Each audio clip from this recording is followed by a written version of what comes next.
माशाअल्लाह। ते गुलाब का फुल खिड़िया खड़ोता है।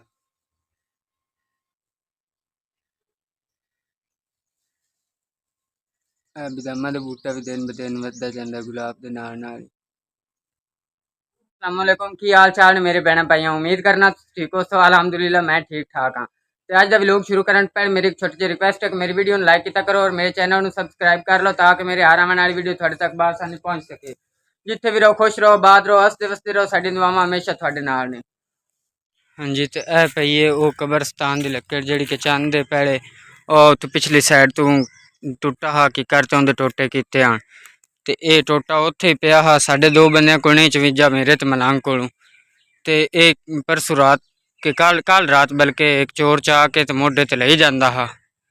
तो चाचू नसीर और उन्हें पकड़ लिया जेड़े मलांग ने इस दरबार दे। तो उन्होंने मुड़ उन्होंने आख्या भी ये सट दे। तो ये साढ़े दो जणिया को नहीं चमिया तो वह चोर चाह के ले जाता। कुछ तो इंसान को खुदा का खौफ भी कर लेना चाहिए।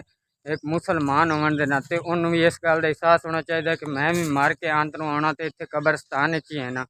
अगर इंसान कब्रस्तान कुछ या मतलब दरबार में कुछ दे सकता तो उतों चोरी करन दा जावन का भी कोई हक नहीं बनता। तो लिहाजा खुदा का खौफ किया करो। असी मुसलमान हैं, साढ़े मूँह ते ये गल नहीं पाउंदी। असी इतनी मुश्किल नाले दे उत्थे टोटे कीते ने जेड़े साढ़े को लकड़ उसते चवी आई है वो असां चाहिए। पर ये साढ़े को टोटा उसते नहीं चमिया तो यही चोर चाह के ले जाता हा।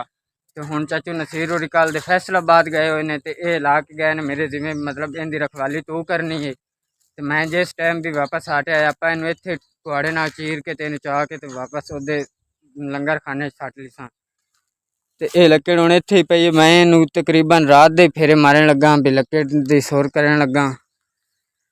तो अल्लाह का शुक्र है हालें तक तो इत्थे ही पई किसी चाई नहीं। पर चाचू नसीर का पता करने जो वापस आ गए फैसलाबाद उदे दुआ लंगर खाने तो जे नहीं आए तो मुड़ दमी सही। भाई मैं बाजार कच्ची डोली जी खरीदनी है यार मिट्टी की। इस वजह तो असी बाजार आए हैं। बाजार माशाल्लाह काफ़ी हद तक रश है ईद की वजह तो। वेखो साढ़े को मिट्टी के बर्तन हैं, बिच सीमेंट के चूल्हे वगैरह भी हैं।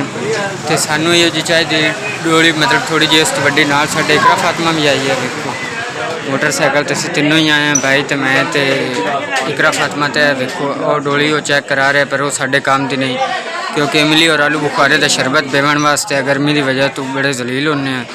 इस वजह शरबत बनाने वास्ते सानू डोली चाहिए। तो इधर मीह हूँ आख्या उन्हें भी खाते हैं डोली कोई मीह मुड़ रोकनी चाहिए उनका। तो कुन्नी जी अस लै ली मतलब डोली इन हूँ मतलब इमली ते आलू बुखारा बंदा रात में बह के रख छड़ता है। तो दिन सांजरे सांजरे रन्ने बंदा पी लेंदा मुड़ उंदे नाल मेदे दी जिगर दी मसाने की गर्मी जी है वो खत्म हो जाती। तो इस गर्मी के बंदा बड़ा जलील होंदा है। इस वजह तो हुण चल के लेना इमली और आलू बुखारा। हम अस पंसार स्टोर तक पहुँचे हैं। तो इतों भाई और लै रहे हैं जी इमली और आलू बुखारा जोड़ा कि बे के पीना है। वो इस वजह से भाई और लेंदे पे इमली आलू बुखारा जी की पकाते पे ने। अच्छा कल्ले आलू बनाने। ठीक हो गया।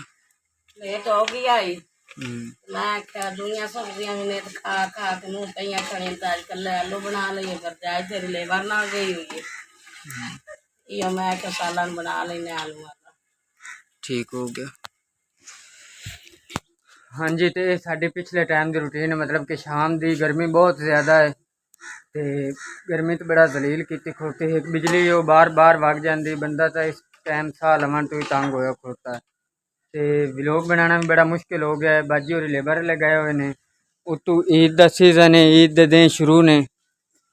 बाकी अम्मी होरी हुण सालन पका रहे हैं। अल्लाह पाक खैर करसी। बाजी होरां दे आउंदे तक अम्मी होरी सालन तकरीबन पका ली सी। मुड़ रोटियां आके बाजी होरी ला ली सी। बिस्मिल्लाह दी बरकत आलू बन दी तईयां गर्मी वाली भी खीर होई खड़ी है। अल्लाह खैर करसी।